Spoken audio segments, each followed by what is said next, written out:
kita mulai belajar, kita literasi terlebih dahulu. Silakan yang sudah di depan untuk memimpin. Mari kawan-kawan kita berdiri sejenak untuk menyanyikan lagu kebangsaan Indonesia Raya. Hitungan 4/4. Dipersilakan untuk berdiri sejenak. Raya Tua Indonesia tanah airku, tanah tumpah darahku. Di sanalah aku berdiri, jadi pandu ibuku.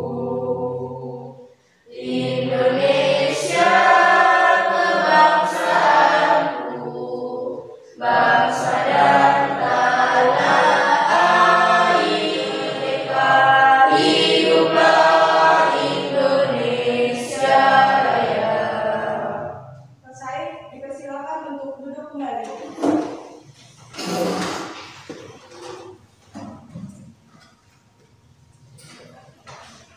Mari bersiap berdoa mulai.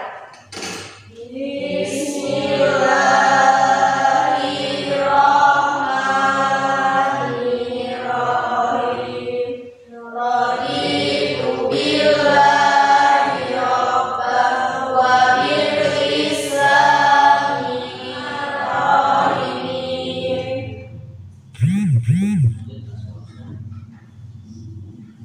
Wahid Isnain Salas. A'udzu billahi minasy syaithanir rajim. Bismillahirrahmanirrahim. Ya Allah, ya Rashidu, ya Sabur. Assalamualaikum warahmatullahi wabarakatuh. Waalaikumsalam warahmatullahi wabarakatuh. Untuk hari ini ada Pak Maira, Hadir Pak. Sherly, Hadir Pak. Nurjana, Hadir Pak. Rian Fauzi, Maria Laila. Nah, itu semua ya. Iya, Oke, untuk hari ini kita melanjutkan materi yang minggu lalu kita sudah bahas tentang pengurusan jenazah, Pak. Memandikan sama Teman mengakar. kami dicermati materi untuk hari ini dan langsung kita praktekkan sesuai kelompok yang sudah dibagi ya. Kemarin sudah dibagi kelompoknya. Jadi yang sekarang kita bahas adalah sholat jenazah. Apa sih sholat jenazah itu?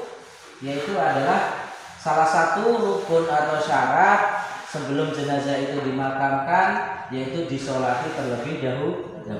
Itu adalah salah satu syaratnya atau rukun dari pengurusan jenazah. Jenazah laki-laki. Jenazah laki-laki ini hendaknya kita berdiri searah dengan kepala jenazah atau pas pundak dari jenazah tersebut. Apabila jenazah perempuan, kalau perempuan, yaitu adalah hendaknya kita berdiri lurus di pusarnya, ya. Atau kalau di situ hendaknya kita berdiri searah dengan lambungnya atau perutnya. Jadi kalau ada jenazah kita berdiri pas di depan perutnya. Nah, itu adalah posisi waktu kita mensolati jenazah tersebut. Nah, kalau bermakmum gimana? Atau kita sebagai imam ya, yang berdiri di depan itu adalah imamnya. Kalau makmumnya ya seperti sholat. Terus di situ dalam sholat jenazah itu tidak menggunakan rukuk, tetapi hanya menggunakan 4 takbir. Ada yang bisa niatnya? Ada yang bisa? Lagi ada Mbak. Ya, untuk laki-laki. Laki-laki bisa, perempuan bisa, ada Mbak. Misalnya dan mayyiti arba'at takbirati fardhu kifayati ada Lillahi ta'ala. Jadi niatnya kalau laki-laki hada ya, hada. Kalau perempuan hadihi. Jadi usolli ala hadal mayyiti arba'at takbiratin fardhu kifayati. Kalau kita sholat sendiri ada al-lillahi ta'ala, kalau makmum lillahi ta'ala, kalau jadi imam lillahi ta'ala. Yang pertama membaca Al-Fatihah. Takbir yang kedua sholawat. Takbir yang ketiga doa. Yang keempat doa lagi. Jadi ada 4 takbir, setelah itu salam. Selanjutnya harus dengan cara berdiri ya, bila mampu. Kalau orang itu memang tidak mampu, tata cara sholat jenazah. Nanti kalau ada pertanyaan silahkan ditanyakan.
Sudah bisa dipahami? Jadi itu tadi tata cara sholat jenazah. Kalau doa boleh pakai yang panjang, boleh pakai yang pendek. Jadi untuk sholawat pun sama. Pertama Allahu Akbar, Alhamdulillahirabbil alamin, Ar-Rahmanir-Rahim sampai selesai ya. Setelah itu Allahu Akbar, Allahumma sholli ala sayyidina Muhammad wa ala ali sayyidina Muhammad. Itu yang pendek cukup. Terus Allahu Akbar, Allahumma fir lahu warhamhu wa'afihi Allahu anhu. Itu yang pendek. Ya, kalau mau diteruskan boleh. Terus takbir yang keempat, Allahu akbar, Allahumma la tahrimna ajrahu wa la taftina ba'dahu waghfir lana. Oke, bisa dipahami ya? Oke, untuk tata cara sholat jenazah. Oke, ada yang mau bertanya? Silakan. Ya. Saya Setiaulia Amanda ingin bertanya, kenapa dalam sholat jenazah itu tidak ada ruku dan sujud? Kenapa dalam sholat jenazah itu tidak ada rukuk dan sujud? Kira-kira ada yang bisa menjawabnya? Yuk. Agar orang yang tidak berilmu tidak salah paham bahwasanya sholat jenazah itu bukanlah ibadah kepada si mayit. Karena suatu ibadah kepada si mayit. Ada yang lain? Ya. Bolehkah menunggu pemakaman jenazah hanya sekedar untuk menunggu keluarga yang dari jauh? Oh, soal lagi ya. Gimana? Coba diulangi. Bolehkah? Menunda pemakaman jenazah hanya untuk sekedar menunggu keluarga yang dari jauh? Bolehkah menunda dalam memakamkan jenazah untuk menunggu saudaranya yang jauh? Biasanya kan menunggu gitu ya. Ada yang tahu? Boleh nggak? Oke, Menunda itu dibolehkan, tapi beberapa saat aja, nggak boleh terlalu lama. Oke, jadi yang pertama, soal yang pertama, gimana? Kenapa sih kok dalam sholat itu tidak ada ruku dan sujud gitu ya? Jadi itu adalah pembeda. Sholat jenazah itu bukan sholat kita sholat seperti sholat setiap hari, 5 waktu yang sering kita lakukan. Sholat itu adalah kita sholatkan jenazah untuk meminta ampun kepada jenazah tersebut. Maka dari itu tidak ada sujud ataupun ruku. Terus yang kedua tadi, untuk menunda, boleh nggak untuk menunda menguburkan jenazah? Karena yang disunahkan itu untuk cepat-cepat. Kalau jenazah itu ada yang meninggal dunia, cepat untuk dimakamkan atau diurusi, ya kan? Kalau itu ditunda boleh nggak Pak? Boleh, yang penting tidak berlarut-larut. Jika itu memang memungkinkan untuk ditunggu, diperbolehkan untuk ditunggu. Tetapi kalau tidak dimungkinkan untuk menunggu, ya ditinggal aja. Contoh dalam 1 hari 2 hari gitu ya. Itu jangan sampai berlarut-larut, karena jenazah yang sudah meninggal itu cepat-cepat harus dimakamkan. Cukup dari materi hari ini untuk perawatan jenazah atau untuk menyolatkan jenazah. Ada yang mau ditanyakan kembali?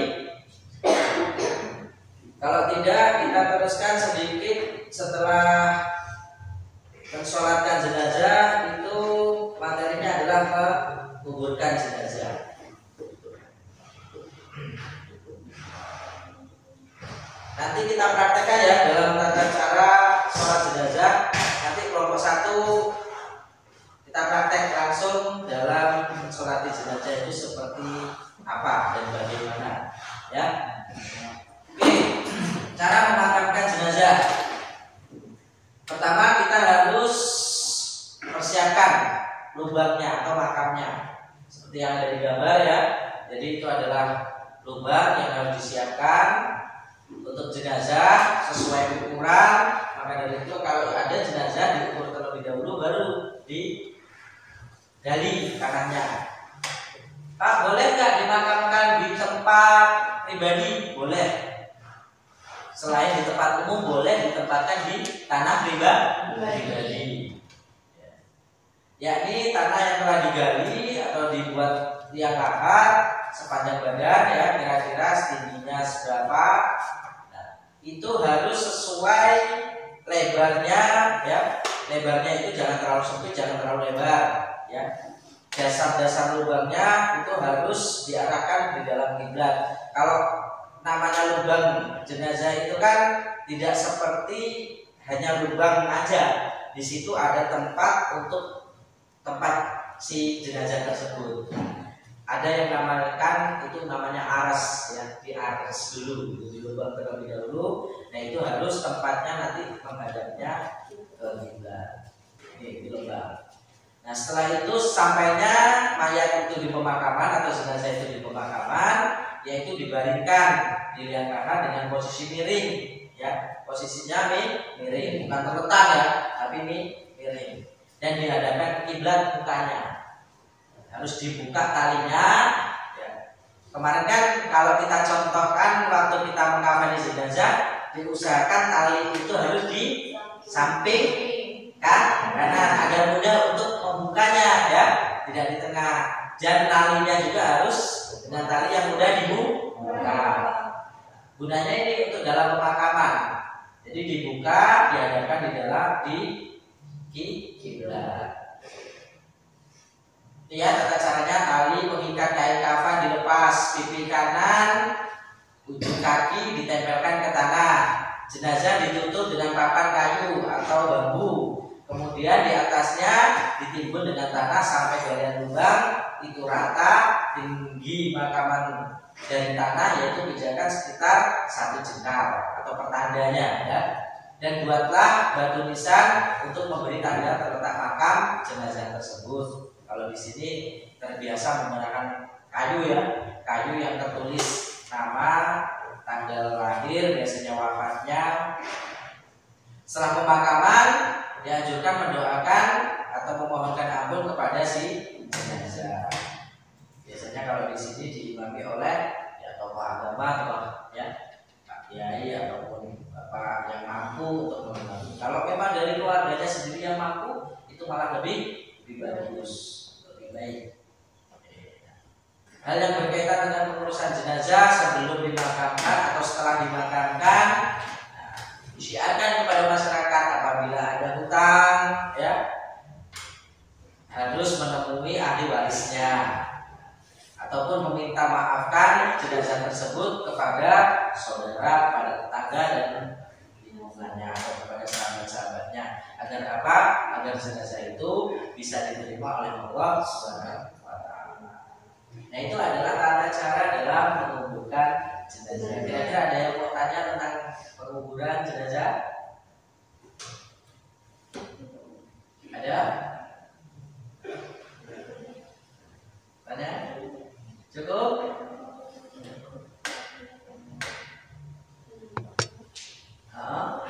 Kenapa? Kenapa wajah si jenazah harus dibuka dan dihadapkan ke kiblat? Kenapa sih wajah si jenazah atau harus dibuka dan ditempelkan ke tanah atau diarahkan ke kiblat gitu kan? Ada yang bisa?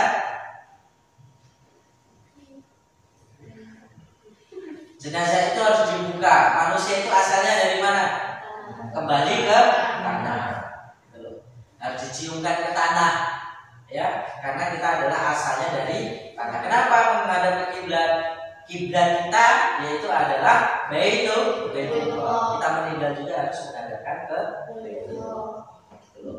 Kenapa harus diarahkan ke kiblat? Cukup ya? Oke, cukup. Kalau cukup, sekarang kita praktek sholat jenazah. Yuk kita sekarang semua ke musola untuk praktek sholat jenazah. Yuk. Buat yang jadi imam ya. Kelompok 1 yang perempuan sholat semua ya. Lagi nggak sholat. Bismillahirrahmanirrahim. Bismillahirrahmanirrahim. Sholli ala hadhil mayyitati arba'a takbirati fardhu kifayati imaman lillahi ta'ala. Allahu akbar. Bismillahirrahmanirrahim. Alhamdulillahi rabbil alamin. Arrahmanirrahim. Maliki yaumiddin. Iyyaka na'budu wa iyyaka nasta'in. Ihdinas siratal mustaqim. Siratal ladzina an'amta 'alaihim ghairil maghdubi 'alaihim waladdallin. Allahu akbar. Allahumma sholli ala Muhammad wa ala ali Muhammad. Allahu akbar. Allahumma fillaha warhamha wa'afihi wa'fu anha. Allahu akbar. Allahumma la tahrina ajraha wa la taftina ba'daha waghfir lana wa laha. Assalamualaikum warahmatullahi wabarakatuh. Assalamualaikum warahmatullahi Bismillahirrahmanirrahim. Sholli ala nabiyyil arba'atin wa qadar kifayati lima fadillahi ta'ala. Allahu akbar. Bismillahirrahmanirrahim. Alhamdulillahi rabbil alamin arrahmanir rahim maliki yaumiddin. Iyyaka na'budu wa iyyaka nasta'in ihdinas siratal mustaqim siratal ladzina an'amta 'alaihim ghairil maghdubi 'alaihim waladdallin. Amin. Allahu akbar. Allahumma sholli ala sayyidina Muhammad wa ala ali sayyidina Muhammad. Allahu akbar. Allahumma fir lahu warhamhu wa afihi wa anhu. Allahu akbar. Allahumma la tahrimna ajrahu wa la taftina ba'dahu wa tiwana wa lahu. Assalamualaikum warahmatullahi. Itu tadi ya hasil kita praktek. Jadi dalam mempraktekkan sholat jenazah itu walaupun imam tapi tidak melafalkan secara keras ya. Jadi hanya di siri, hanya di hati. Tadi kenapa kok keras? Waktu kita praktek itu hanya untuk praktek. Jadi itulah tata cara bacaan sholat jenazah. Tapi kalau kita sholat benar, sholat jenazah benar, itu hanya disirikan. Walaupun kita jadi imam, itu harus siri. Siri itu apa sih? Yaitu dalam hati. Hanya yang dikeraskan waktu takbirnya aja. Oke, cukup. Ada pertanyaan kira-kira? Cukup ya. Kalau cukup, Bapak akhiri untuk pertemuan kali ini. Kita ketemu lagi dengan materi yang akan datang, yaitu adalah materi ziarah kubur dan bertakziah. Cukup. Bapak akhiri. Assalamualaikum warahmatullahi wabarakatuh. Waalaikumsalam.